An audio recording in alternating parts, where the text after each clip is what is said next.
नमस्कार,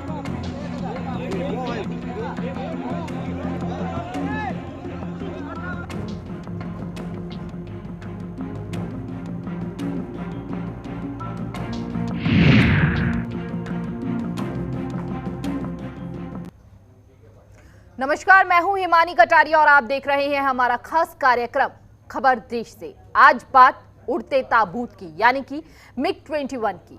राजस्थान के बाड़मेर में बीती रात एक MiG-21 विमान क्रैश हो गया। इस हादसे में दोनों पायलट शहीद हो गए। विमान क्रैश होने से उसमें आग लग गई और दमकल की 6 गाड़ियों ने आग पर काबू पाया। हादसा इतना भयानक था कि विमान के परखच्चे उड़ गए और उसका मलबा करीब आधे किलोमीटर तक दूर बिखरा।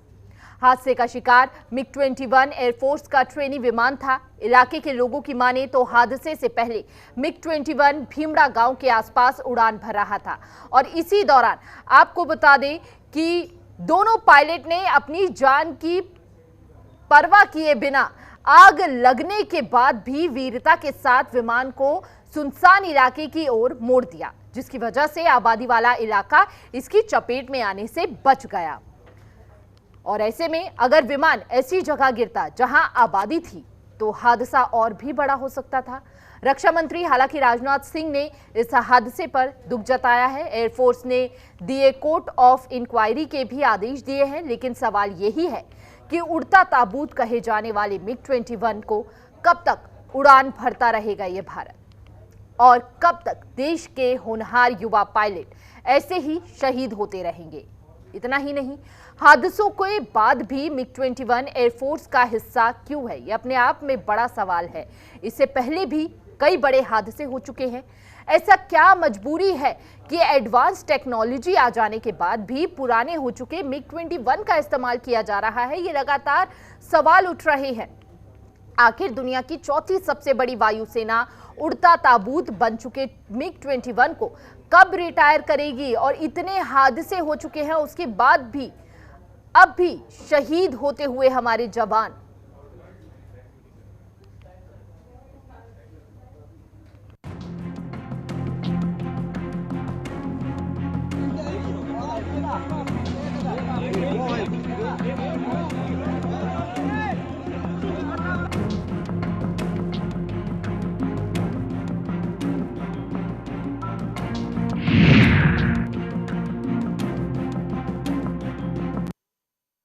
तो सवाल यही है कि उड़ते ताबूत को आखिर क्यों रिटायर नहीं किया जा रहा? अगर हम इससे पहले के भी आंकड़े देखें तो MiG-21 के कारण कई जवान शहीद हो चुके हैं।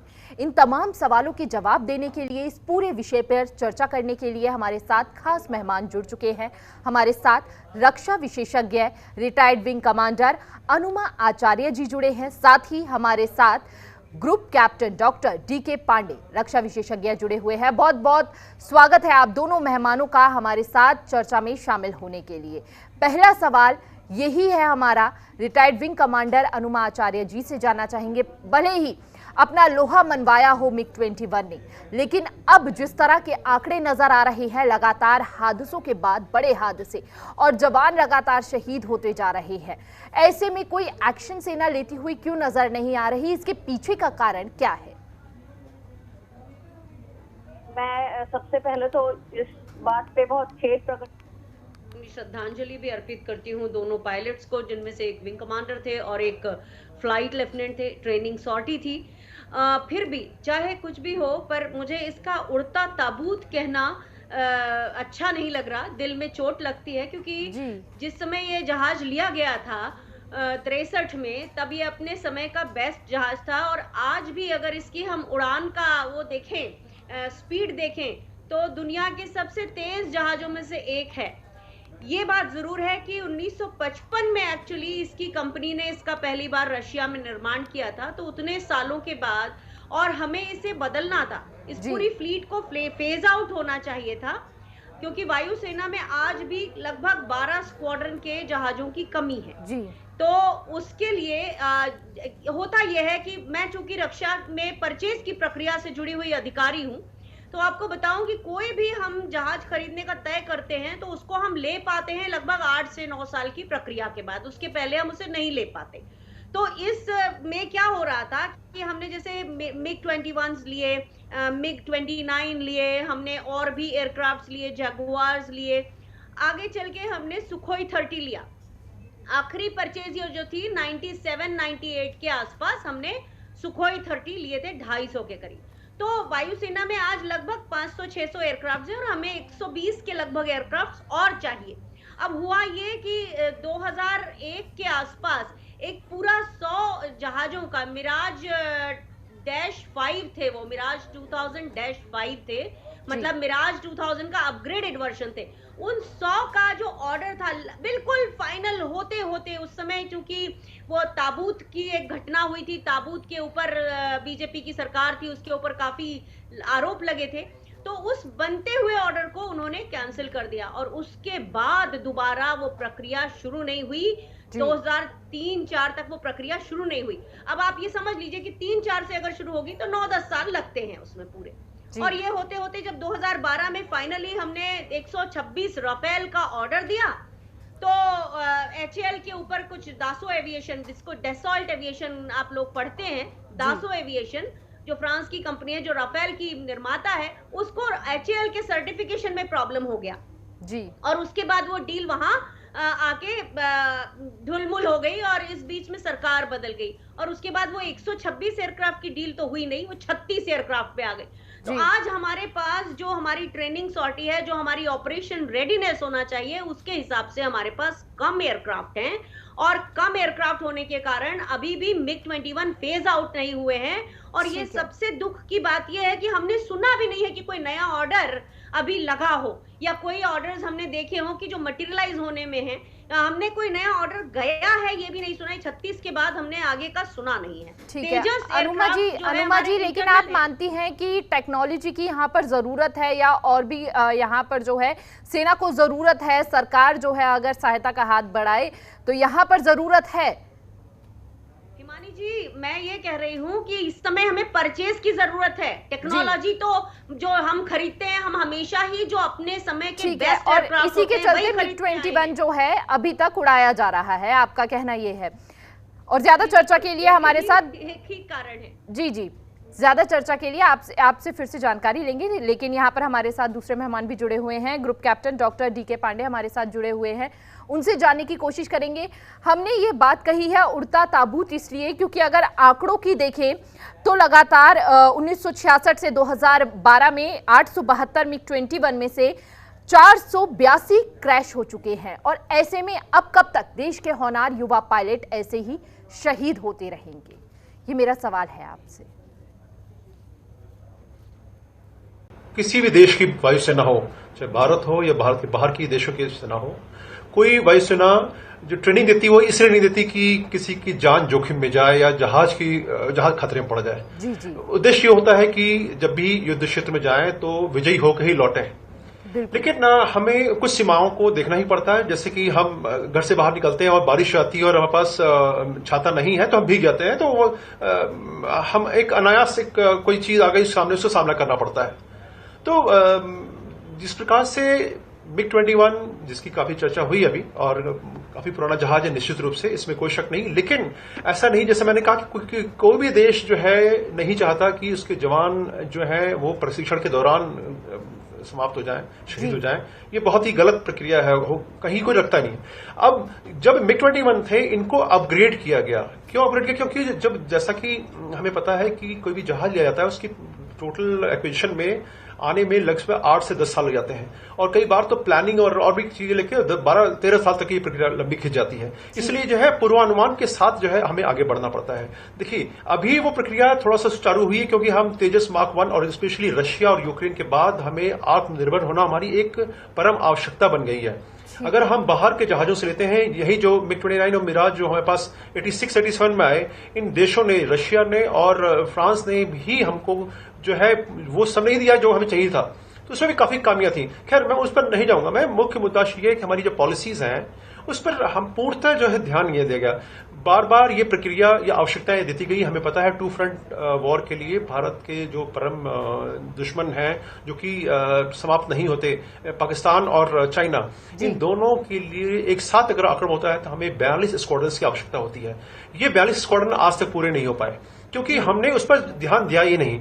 किसी समय कहा गया था कि हमें फौज की जरूरत नहीं। खैर, मैं इसको राजनीतिक पहलू से नहीं देख रहा हूं, मैं बात कर रहा हूं एक सामरिक दृष्टि से, क्योंकि सामरिक जब हमें विवेचना करनी होती है तो देखना होता है कि आज क्या है और कल क्या हो सकता है, हमारे ऊपर क्या जो है पड़ोसियों की नजरें टेढ़ी कितनी हो रही हैं। तो जैसे हमने गलवान में हुआ और उसके बाद हमने पूरे बॉर्डर्स पर अभी जो है आपने देखा होगा इंफ्रास्ट्रक्चरल डेवलपमेंट्स हो रहे हैं, रोड बन रही हैं, और हमने जिस प्रकार से चीन को मुंहतोड़ जवाब दिया और वो अभी भी वहां पर जो है वो भयभीत है कि क्या करे, और काफी तेजी से आपने अखबारों में पढ़ा होगा कि और मीडिया में भी आ रहा है कि वो काफी प्रयास कर रहा है और एयरपोर्ट को अपग्रेड कर रहा है, क्योंकि चाइना भी कभी सोचता नहीं था कि भारत जो है इस प्रकार से प्रत्युत्तर देगा। तो हमारी तकनीकी, हमारा जो रण कौशल है वो परम सीमा पर है।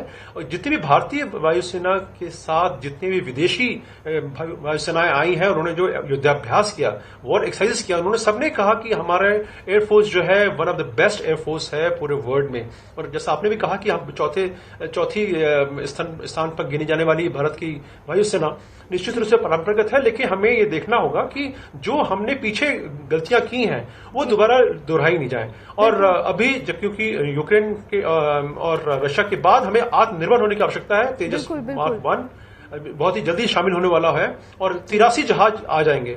उम्मीद है कि हम अगले 2 सालों में जो हमारी 42 स्क्वाड्रन की आवश्यकता है वो अपने खुद के निर्मित जहाज से पूरा करने की तरफ बहुत तेजी से बढ़ेंगे।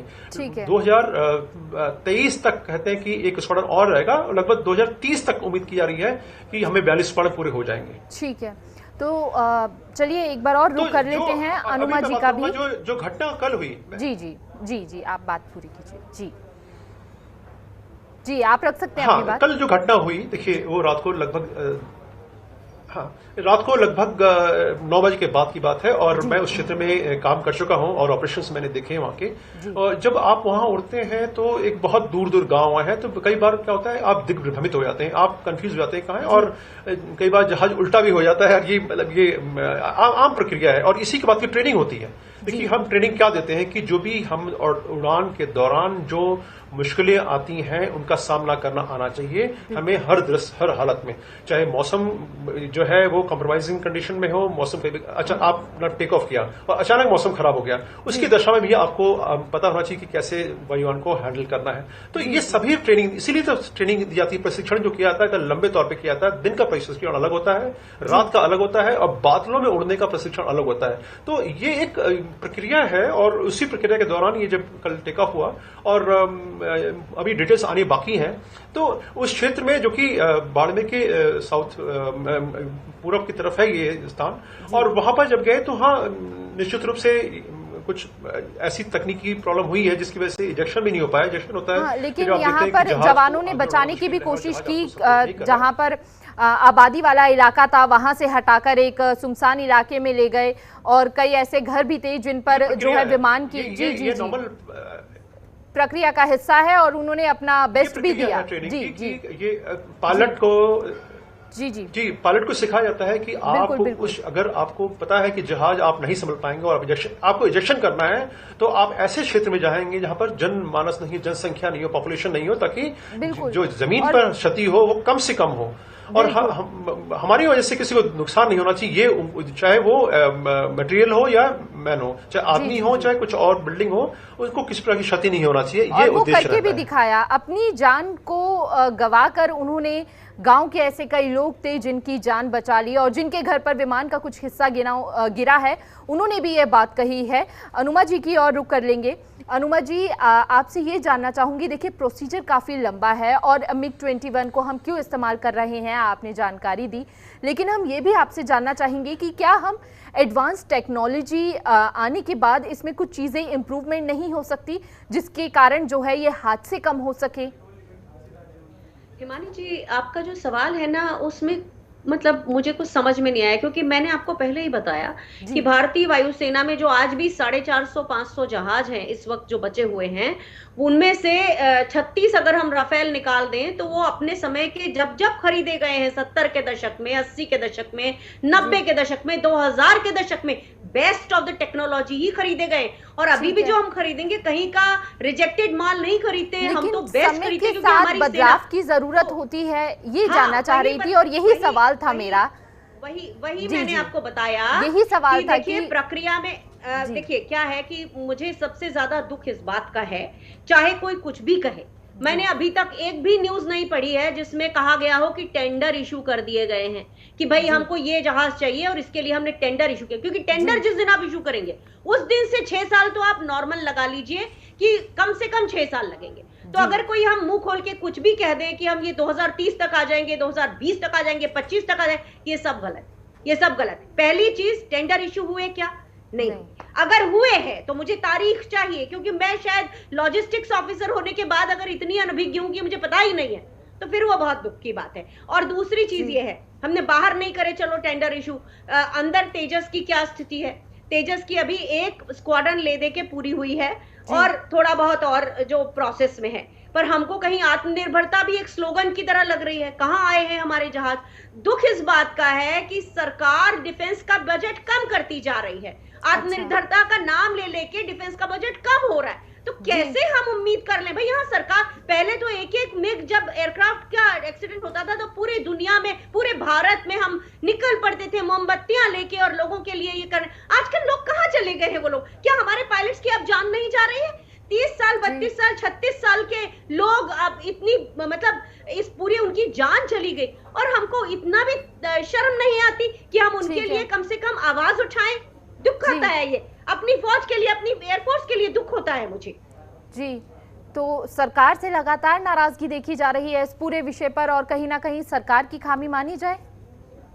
बिल्कुल मानी जाएगी, सरकार की ही तो खामी है, नहीं तो टेंडर तो इशू कर देते भाई। अगर कोई टेंडर इशू हुआ है या कोई मुझे ये बता दे कि ये प्रोसेस में इतने हैं, मैंने कोई न्यूज नहीं सुनी। 36 राफेल जो जरा से आए थे उनका इतना तबाही मचाई गई, इतना तहलका मचाया गया। अरे भैया, मार्केटिंग नहीं है वायुसेना, मेरे पायलट्स की जान मार्केटिंग नहीं है भाई। उनको चाहिए एक प्रॉपर एयरक्राफ्ट, हमें चाहिए पूरी 42 स्क्वाड्रन, 42 नहीं सही तो कम से कम 35 तो लाके रखिए। आप कहते हैं टू फ्रंट वॉर, और हम ये कुछ भी, हम अनरियल चीजें नहीं बोलना चाहिए कि चीन हमसे डर गया। कोई डरता नहीं है किसी से, सब अपने अपने देश के लोग हैं, लेकिन हमारी सेना का जज्बा जो है वो किसी देश के पास नहीं है। हमारी सेना के लोग कम भी होगा तो भी वो लड़ेंगे, वो अपनी बहादुरी की आखिरी सांस तक लड़ते हैं। हमारा एक एक सैनिक उस तरह से ट्रेन किया जाता है। चलिए, एक छोटा सा सवाल, तो आने वाले समय में कितना समय और लग जाएगा मिग-21 को रिटायर करने के लिए, या फिर कह सकते हैं कि अभी और लंबी रफ्तार पकड़ने वाला है मिग-21? जिस तरह से आप बता रही हैं कि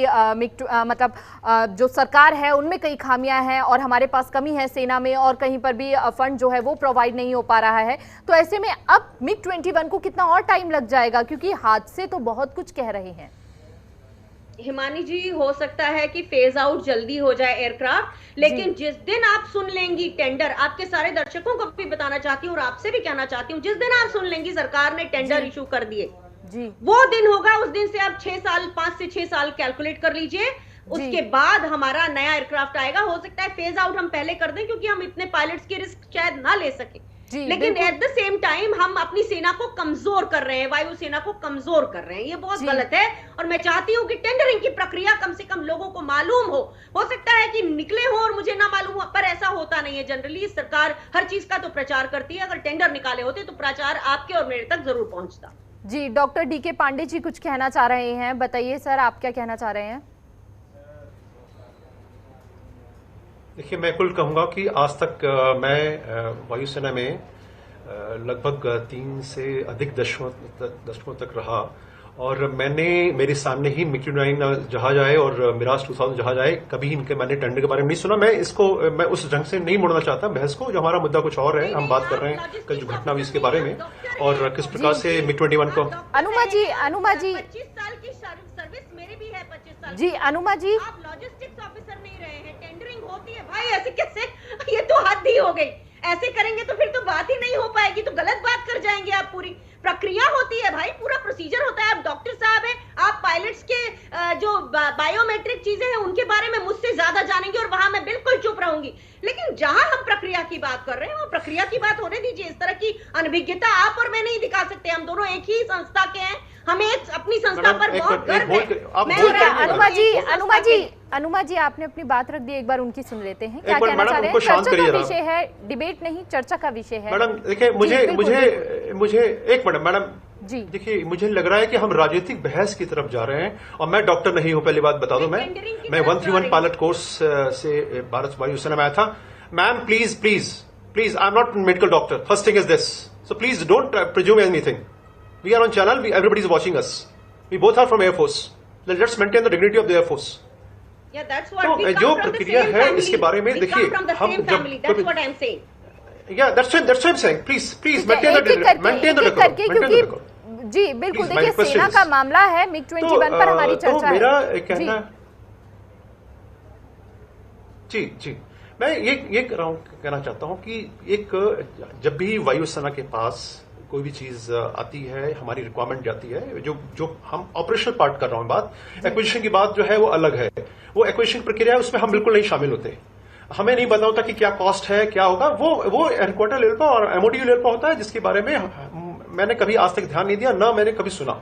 डेफिनेटली तेजस मार्क 1 मार्क 2 के बारे में मैं जरूर सुन रहा हूं और उसको बहुत करीबी से, उसके ट्रायल्स में, तेजस मार्क 1 के ट्रायल्स में मैं खुद उसमें इन्वॉल्व रहा हूं और बहुत बढ़िया जहाज आएगा। ठीक है, हमारे साथ अभी देखिए हम धीरे धीरे चल रहे हैं, लेकिन हम एक अच्छे भविष्य की तरफ बढ़ रहे हैं और ये हमारी एक आवश्यकता है कि हम आत्मनिर्भर हों।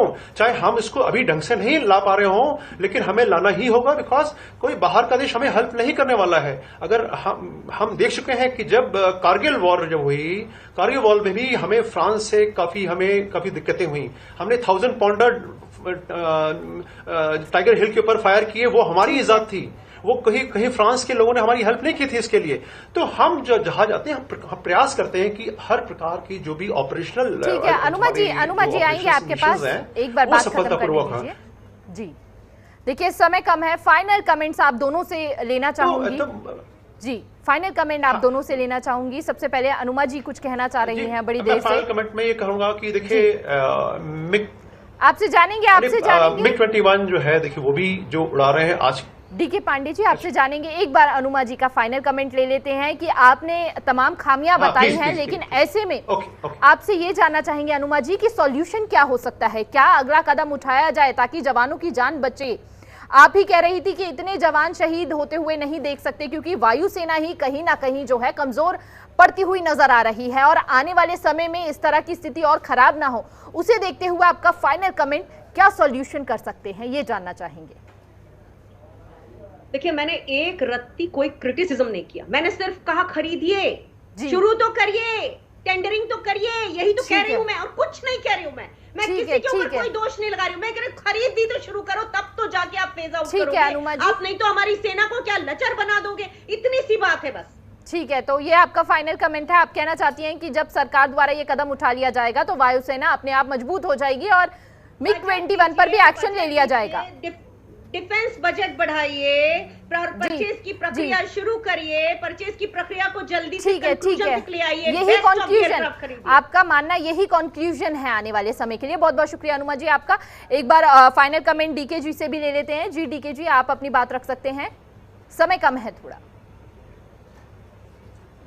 देखिए जी, इस समय हमें निश्चित रूप से सावधानी के साथ जो भी है, देखिए अब जो है वो हमें उसी के साथ आगे चल ऑपरेशन में जाना है और एक प्लान प्रक्रिया है इनको फेज आउट होने की, वो निश्चित रूप से आगे बढ़ रही है, इसमें कोई दो राय नहीं है। और ये सभी जो है, जो वायुसेना में है और जो सरकार में, वो भी बात को समझते हैं। तो निश्चित रूप से हम धीरे धीरे आगे बढ़ रहे हैं। हमारी स्पीड थोड़ी धीमे है क्योंकि हमारा जो वेयर विदॉल था वो अब लेट आना शुरू हुआ, तो समय के साथ आना हुआ। हमें जो अपनी ट्रेनिंग जो पॉलिसीज है थोड़ा सा उसको रिव्यू करना पड़ेगा ताकि किसी के लाइफ के साथ खिलवाड़ ना हो। निश्चित रूप से मैं नहीं चाहता कि जरूरत है कोई भी और जरूरत ना हो।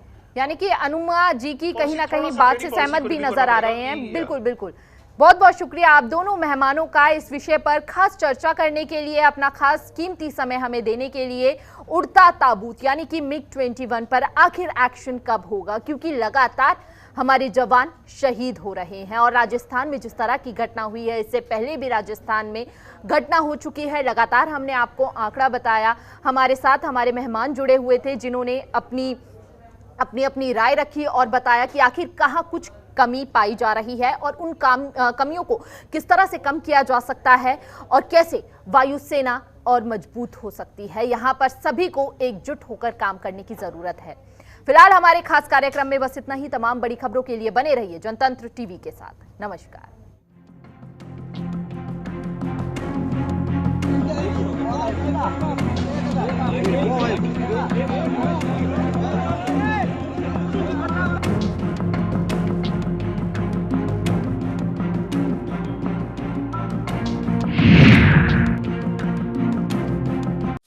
खबरों के निष्पक्ष विश्लेषण के लिए सब्सक्राइब करें Jantantra TV and press the bell icon. Never miss any update.